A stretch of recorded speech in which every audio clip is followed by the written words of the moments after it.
Hello friends, जेएससीई के द्वारा jailer assistant की 45 पदों पर नई भर्ती निकाली गई है। दोस्तों, ग्रेजुएशन जिन लोगों ने पास कर रखा है उनके लिए ये भर्ती निकाली गई है। टोटल 45 पदों पर ये भर्ती जो है निकाली गई है, ठीक है।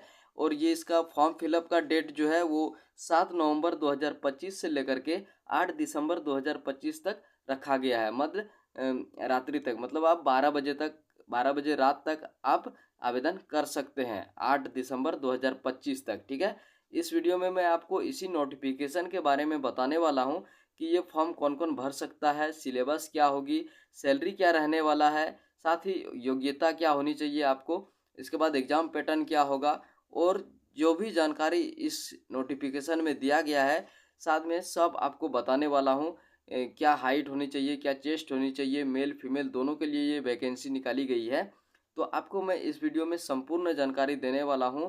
तो आपसे एक रिक्वेस्ट रहेगा मेरा कि आप वीडियो को शुरू से अंत तक जरूर देखिएगा, और चैनल में पहली बार आए हैं तो चैनल को सब्सक्राइब करके बेल आइकन को ऑन जरूर से कर लीजिएगा, ताकि इस तरह का नोटिफिकेशन जो आए सबसे पहले आप तक पहुंच सके। नोटिफिकेशन में दिया गया है, ऑनलाइन आवेदन पत्र के विभिन्न चरणों को पूर्ण करने की तिथियां निम्नवत है, ठीक है। जो आवेदन का जो तिथि है वो निम्न, मतलब नीचे दिया गया है। इसको हम ध्यान से पढ़ लेते हैं क्या क्या दिया हुआ है। रजिस्ट्रेशन करने तथा सूचना दर्ज करने हेतु 7/11/2025 से, यानी कि 7 नवंबर 2025 से दिनांक 8/12/2025, ठीक है, यानी कि 7 नवंबर 2025 से 8 दिसंबर 2025 की मध्य रात्रि तक इसको आप रजिस्ट्रेशन कर सकते हैं, ठीक है ना। इसके बाद इसको रजिस्ट्रेशन करने के बाद फॉर्म फिलअप भी कर सकते हैं। इसके बाद यहाँ पे दिया गया है क्या है, परीक्षा शुल्क भुगतान करने तथा फोटो एवं हस्ताक्षर अपलोड करने की दिनांक 10/12/2025 की मध्य रात्रि तक है। मतलब कि 10 दिसंबर 2025 का 12 बजे तक आप फोटो और हस्ताक्षर अपलोड कर सकते हैं, साथ में परीक्षा शुल्क जो है उसे भी भुगतान कर सकते हैं, ठीक है ना। इसके बाद दिया गया है गोवा नंबर में यहाँ पे दिनांक 11/12/2025, यानी कि 11 दिसंबर 2025 से दिनांक 13 दिसंबर 2025 के मध्य रात्रि तक ऑनलाइन आवेदन पत्र में अभ्यर्थी का नाम, जन्म तिथि, ईमेल आईडी एवं मोबाइल नंबर संख्या को छोड़कर किसी भी अशुद्ध प्रविष्टि को संशोधित करने के लिए लिंक पुनः खोली जाएगी, ठीक है। अब इस बात पर यहाँ पे ध्यान दीजिएगा कि क्या बोल रहा है कि अभ्यर्थी का नाम, ठीक है ना, जन्म तिथि, ईमेल आईडी एवं मोबाइल संख्या को छोड़कर किसी भी अशुद्ध प्रविष्टि को संशोधित करने के लिए लिंक पुनः खोली जाएगी, ठीक है। इसका मतलब ये हुआ कि आप इन चीज़ों को जो है आपका पहले से डाल चुके हैं, इसको आप बदल नहीं सकते हैं, ठीक है ना। या इसीलिए जब आप रजिस्ट्रेशन करिएगा, फॉर्म फिलअप करिएगा तो केयरफुली करिएगा, कहीं गलत नहीं हो जाए। अगर यदि आप गलत करते हैं तो आपका फॉर्म रिजेक्ट हो जाएगा, ठीक है ना। तो मैं उसके लिए आपको प्रॉपर वीडियो दे दूंगा, फिर भी आप अपना ध्यान रखिएगा, ठीक है। इसके बाद क्या बोल रहा है, जिसके माध्यम से वैध अभ्यर्थी ऑनलाइन आवेदन पत्र की अशुद्धियां संशोधित कर सकेंगे, ठीक है ना। जिसके लिए जो अशुद्धियां है वो संशोधित कर सकेंगे। छूट सहित परीक्षा शुल्क भुगतान करने की स्थिति में शुद्धिकरण का दावा परीक्षा शुल्क भुगतान की राशि तक सीमित होगा, ठीक है ना। उम्मीद करते हैं यहाँ तक आप समझ गए होंगे। इसके बाद आपको आगे ले चलते हैं परीक्षा शुल्क के बारे में, ठीक है। परीक्षा शुल्क जो है वो 100 रुपया रखा गया है, और परीक्षा शुल्क में छूट दिया गया है झारखंड के अनुसूचित जनजाति और अनुसूचित जाति के अभ्यर्थियों के लिए, जो कि है वो सिर्फ 50 रुपया दिया गया है, ठीक है। यानी कि जो SC ST है उसके लिए 50 रुपया दिया रखा गया है परीक्षा शुल्क, और बाकी जो है सबके लिए जनरल OBC BC1 BC2 के लिए वो जो है 100 रुपया रखा गया है। इसके बाद दिया गया है पदनाम एवं वर्गीकरण, ठीक है ना। यहाँ पे आप देख सकते हैं पदनाम एवं वर्गीकरण, जो कि सहायक करापाल है, जिसको कि हम जेलर असिस्टेंट के नाम से जानते हैं, ठीक है। उसका जो वेतन रहने वाला है 29,200 से लेकर के 92,300 तक उसका वेतन होगा, ठीक है ना। इसके बाद न्यूनतम शैक्षणिक योग्यता के बारे में बता रहा है यहाँ पे, किसी मान्यता प्राप्त विश्वविद्यालय से स्नातक या समकक्ष डिग्री, ठीक है ना। अगर यदि आप किसी भी मान्यता प्राप्त विश्वविद्यालय से ग्रेजुएशन कर रखा है या उसके समकक्ष यानी कि पोस्ट ग्रेजुएशन, तो आपको ये फॉर्म भरने के लिए बिल्कुल आप एलिजिबल हैं, ठीक है ना।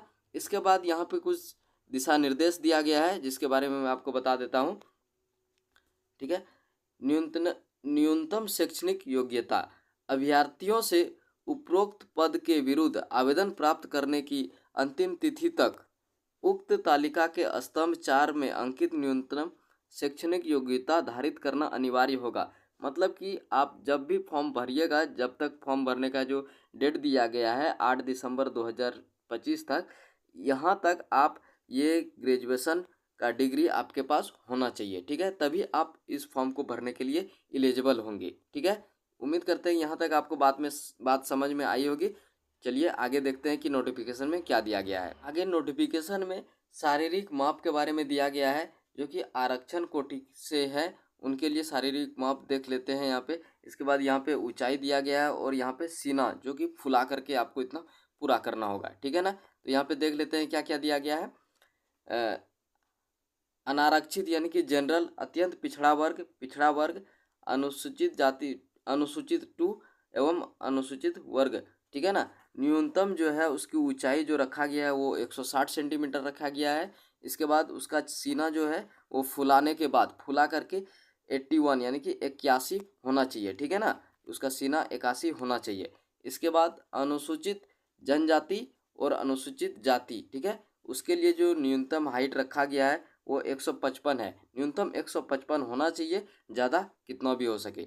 इसके बाद न्यूनतम सीना जो रखा गया है चेस्ट आपका वो 79 79 रखा गया है। ठीक है ना, इतना आपको सीना फुलाने के बाद होनी चाहिए। ठीक है, नहीं तो आप जब फिजिकल आपका टेस्ट होगा उसमें आप छट जाएंगे। ठीक है, इस बातों का ध्यान रखिएगा।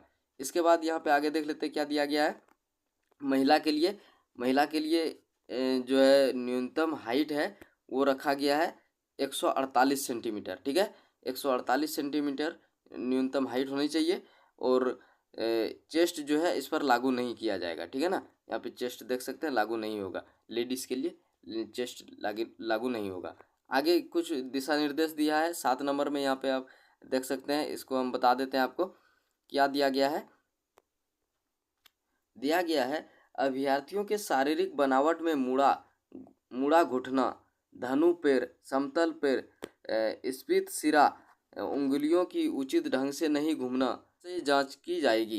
यानी कि अगर यदि आप इस सब में से किसी भी बीमारी से पीड़ित हैं, ये सब कोई भी कमी आप में है, तो आप फिजिकल जब जांच होगी आपकी तो उसमें आप छट सकते हैं, आप रिजेक्ट हो सकते हैं। ठीक है, इस बातों का ध्यान रखिएगा।